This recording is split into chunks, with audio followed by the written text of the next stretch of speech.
Whenever I take on a role with the company, the company and what they're building in their DNA has to resonate with me. And for me, it hit home because of what I went through with my brother who has a lot of seizures. And what ActionDAO was doing, what Action's doing, is basically taking your health data and putting it on chain. What's up, world? It's your boy Ross Mack, and welcome to Financial Freestyle here on Yahoo Finance. And look, guys, no matter where you are on your financial journey, you can never stop learning. And that's why each and every week I'm bringing you some of the GOATs, some of the wisest people in this space. And this week is no different, as I'm bringing on Tristan Thompson, NBA champion and Web3 entrepreneur. Tristan, how you doing, baby? Appreciate it, Ross. Thanks for having me on, man. I like that intro. By the way, this is one of the more, like, I could tell you got mad. You're from the shy, so you got a little edge. So this is more like it feels like a more relaxed and like we gonna talk that talk like we're in a barbershop. That's what this is about, bro. You know, I'm from the south side of Chicago, used to work on Wall Street. So all our conversations gonna feel like we right at the crib. And so first convo, right, I gotta let it be known. Obviously, you are, a extremely storied NBA player, but like day one, man, when you got your NBA contract, what do you think was your worst purchase and your best investment?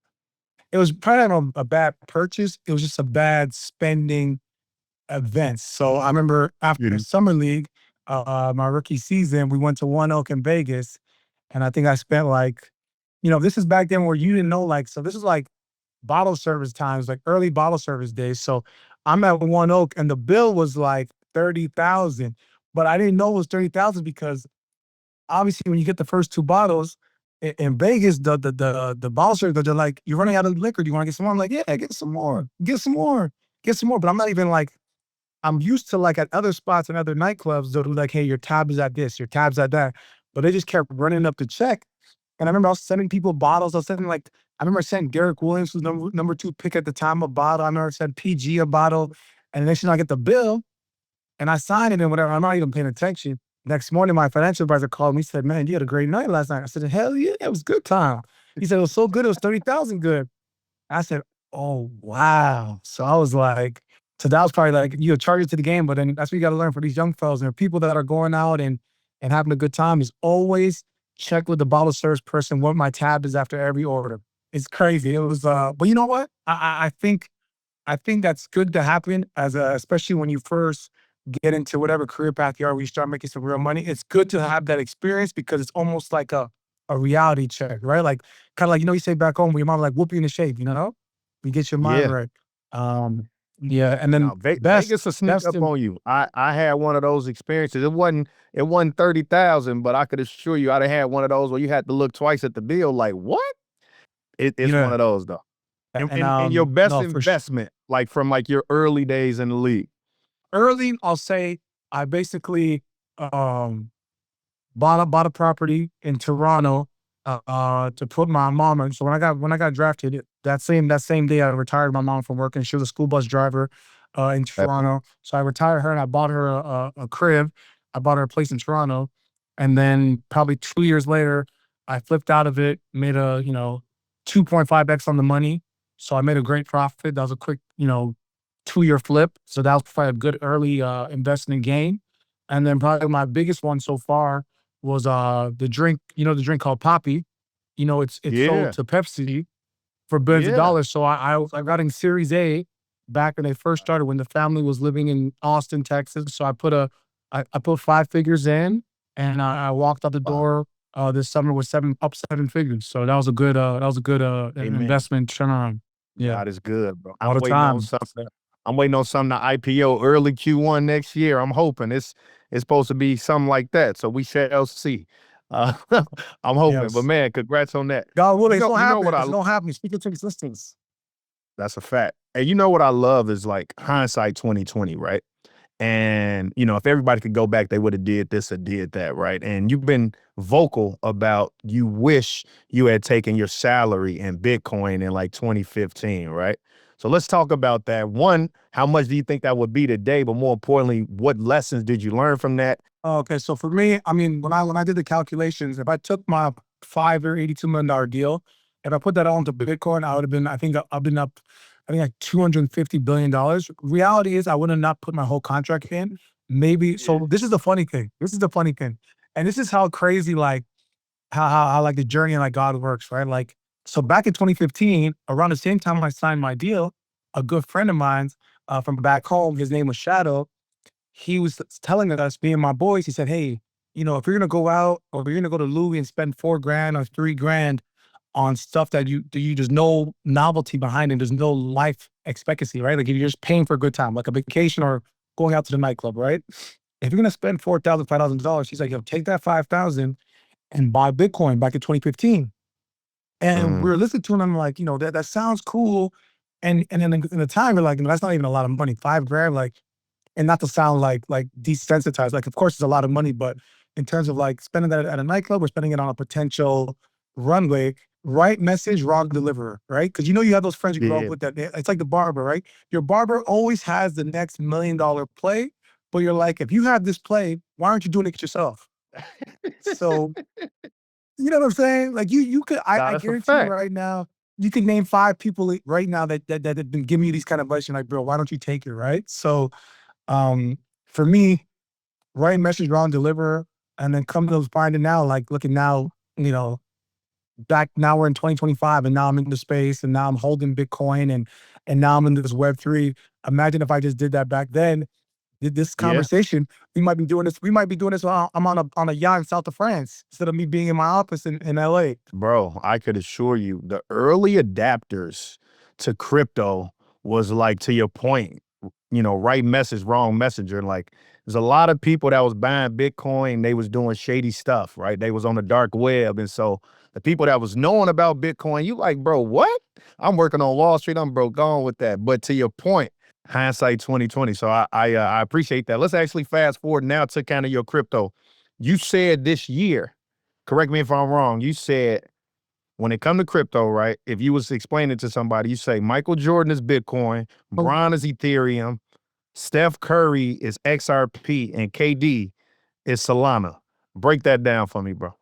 the reason why I'm in this space that I've really gravitated toward this space is because there's that bridge the gap moment, right? And I think Uh-huh. even in sports, I always like to correlate stuff to sports, right? There's a point in time in your career, you go from being, the top three option to now you get to your later years and you become kind of the veteran voice and you become the bridge the gap between the coaches and the players, right? In sports, when you have the game is getting younger, right? So and the coaches are getting older.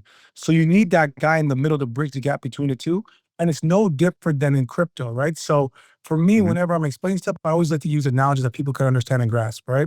At the end of the day, Bitcoin is like the OG, right? It's the first ever digital asset. It's the one that has the biggest backing.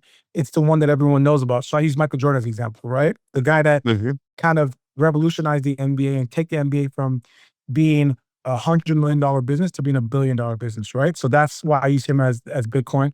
Brian, I use him as Ethereum because he's, in my eyes, I use Brown's a go-to my eyes, but just out of paying respect for the older people, I say Brown's Ethereum, right? He's the next best thing.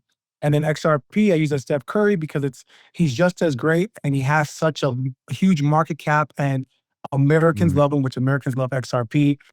So I just used him as an example. And then obviously Solana, KD, where people can understand the tiers, right? So I just always like when I'm educating people about Web3 and crypto to be able to dumb it into a scenario where they can grasp. Because what's the problem in the space in crypto?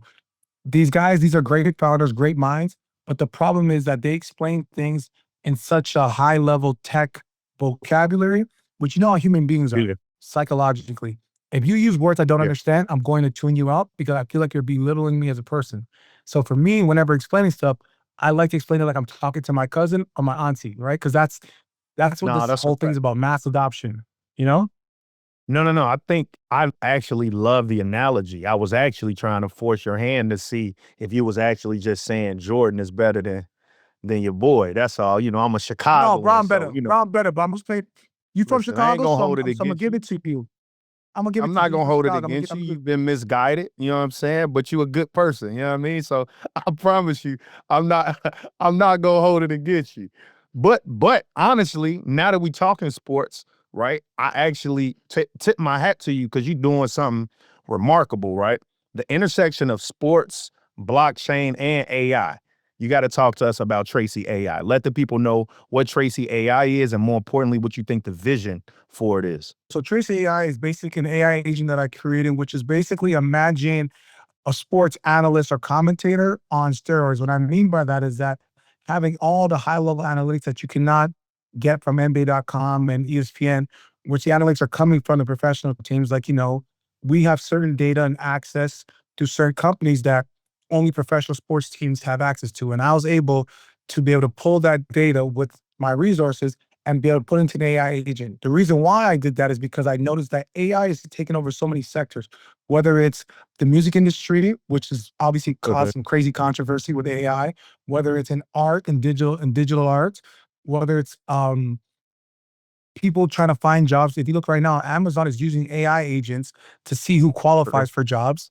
I'll give you another example. A law firm, a very prestigious law firm here in California, has actually hired and created an AI agent to be basically their bookkeeper and their basically automated assistant, like front desker, where they basically answer the call, have full conversations, take bookings, meetings, and really almost substituting that front desk girl and make it an AI agent. So for me, it's like, if it's covering so many sectors, how come it hasn't got into sports? And for me, it was like, okay, this is low hanging fruit, and this is an opportunity where I can be a visionary and a pioneer. Because at the end of the day, from my upbringing, being from Toronto, making it to the NBA, I had to grind for my success, and it's no different now. I've always had this grind builder mentality, so it migrated so easily into the Web3. And if you look at Daryl Morey, he said he used AI agents to curate his Sixers roster. Mind you, the record wasn't great, injuries and so on, but that just shows you that's the first domino effect into something great. That's epic, right? I think, not only is it commentated, but it sounds as though you're going to also be able to leverage it for the sports gambling world at some point. They might not just have to pay the Jonte Porters of the world. They might be able to, do it on the up and up. We're going to take a quick break, and when we get back, we're going to have more with the NBA champ and Web3 entrepreneur, Tristan Thompson.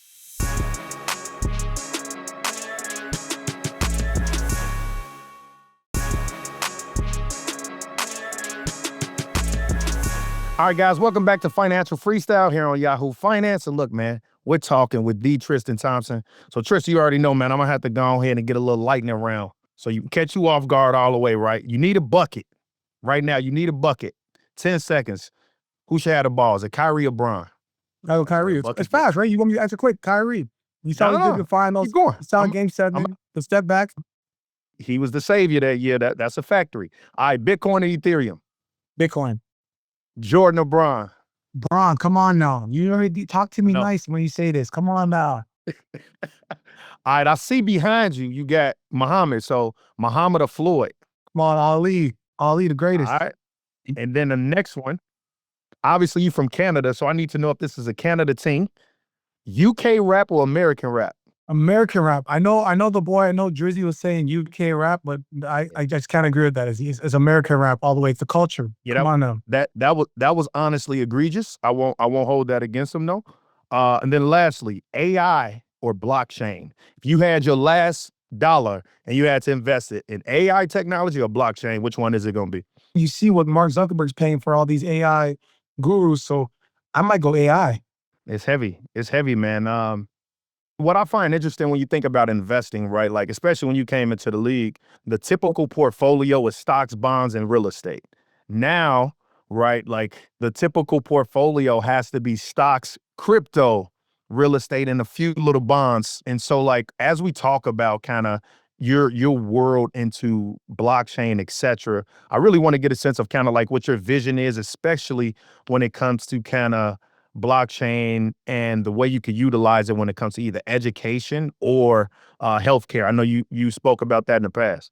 Yeah, no, I think the blockchain and crypto, it's the future of finance, right? I think, like you said, the world is changing, and it's no different than, depends how old you are, whether it's the gold rush way back in the day on the West Coast or the early .com era. That's exactly the era that we're in right now with the crypto and blockchain.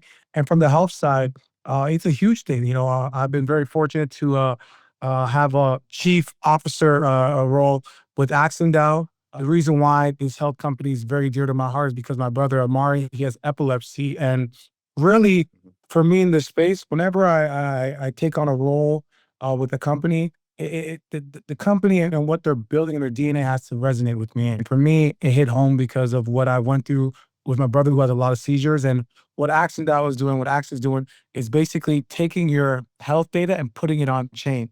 And the reason why I think that's important is because when you go to the hospital and you in Chicago, when you go to Rush Hospital and you log in and you put all your information, Rush owns your data, right? So if you're on Yep. vacation with your family, and let's say you're in the UK and something happens, in order for the doctor to have access to your data or your health chart, they're gonna have to contact Rush, which is gonna be a headache, time difference, getting a physician on the phone, getting it transferred, email. That whole headache is kind of the so old school, early 90s mentality. And what I love about what they're doing and putting it on chain is that you should be able to have your access to your health data at the palm of your hands. Because God forbid if something happens, or even in general, for us to find groundbreaking solutions to people's health, whether it's my brother with epilepsy or if it's cancer or it's PTSD, you know, all these health issues that affect your loved ones and humans' lives, every physician should have access because, for instance, there might be a doctor in Tanzania that's able to find a cure for my brother's seizures, but he doesn't have that access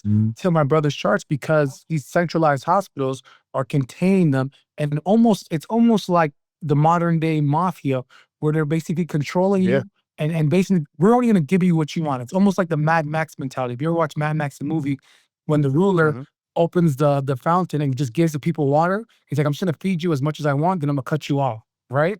And the one thing I Yeah. love about the blockchain is that we're giving humans back control of our rights. And that's what I love No, about the that's a fact. space. You know what's interesting that Mhm. you brought that up, right? Like my dad needs a kidney. And so by definition, blockchain democratizes everything and removes all middlemen. So like in order to get a kidney, right, you got to be on a list and technically the deciding person, not as the person that's given up their kidney, but it's the hospitals and that's whether it's politics, etc. So I do believe that the blockchain has the ability to effectively kind of take it and actually evolve that entire landscape and obviously, education as well. But I respect that view. And so like you and I are both parents, right? In fact, I got a children's book back here that we'll have our people talk to your people and shoot one over to Please you. send to me. But Please send to me. You got to send it to me. no, that's a fact. It's called the ABCs of Future Millionaires. But as a parent, right, how important is talking about financial literacy to your kids? Well, it's very important. I mean, Ross, think about our upbringing as kids, right? You from Southside Chicago, I'm from Toronto, and we're both from underprivileged communities. Listen, at the end of the day, how are we given our education? It was not until for myself making an MBA, and for yourself, probably once you got to college or like that, you started probably educating yourself. Our communities, we're not taught about finance because the people that we grow around, they don't understand that stuff. And for me, as a parent, it's our duty to pay it forward and start helping our community understand that because what's the biggest tragedy or the saddest stories that you hear as athletes? These guys make a lot of money at an early age, and you Oh, trust a guy who's not from your walk in life, does not look like you, most of them don't have our skin tone, don't understand our life, and what do? Take advantage of us and put us in situations where we made this money, but then when it's all said and done, we got nothing to show for it because we've been misguided because a total stranger we gave full control to, right? So for me, that's my biggest goal and mission is I've always been the guy mhm. in the locker room given the financial literacy. So not just as a teammate, but as a parent, because I truly believe that my daughter will probably purchase her first car or home with Bitcoin. So it's Yeah. our duty to educate them at an early age so they understand the value, the intrinsic value of this and why it's so important. So I love that, right? I talk to my kids every morning as I'm driving them to daycare about what's going on in the markets, whether it's personal finance stuff or the stocks, or and obviously we talk a lot about crypto. But it's important. The biggest thing you said was like educating our people. And that kind of segues to my next question, which is your new venture with New World Mobile Gig, right? Like at the end of the day, right? What is it? 1/3 of the world doesn't have access to the internet. So when we talk about the internet and how important it is to democratize and access to information, like how important is kind of what you're working on with them?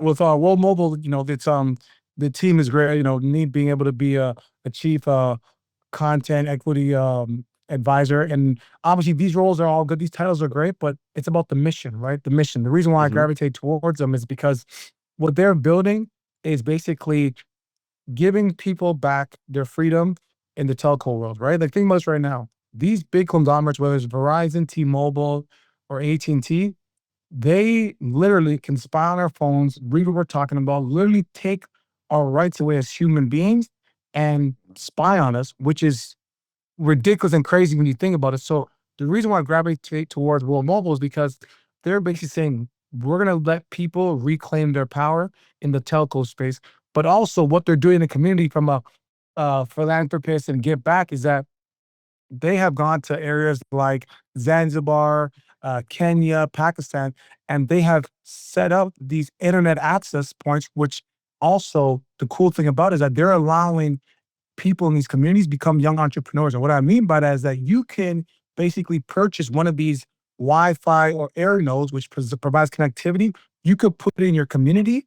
And as your community starts to onboard and join the network, you can make rewards off that.